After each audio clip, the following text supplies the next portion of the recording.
Takulandirani ku AMTV Malawi kuchimake kwa nkhani zenizeni. Ngati nkhani imeneyo kuno kulibe, dziwani kuti nkhani imeneyo ndi yabodza.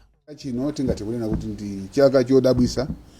Tonse timadziwa kuti mtengo wa chakudya umakwera kuyambira mwina mu December, January, February.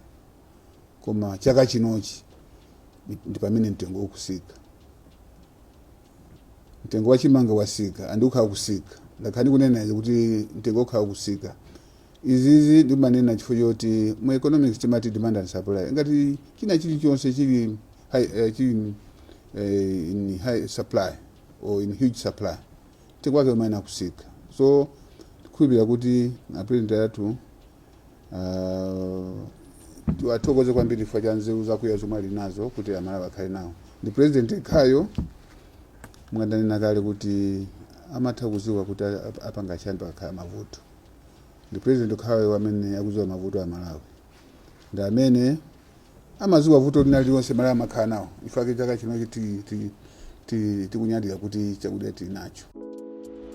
Osayiwala kupanga subscribe ku channel ya AMTV Malawi.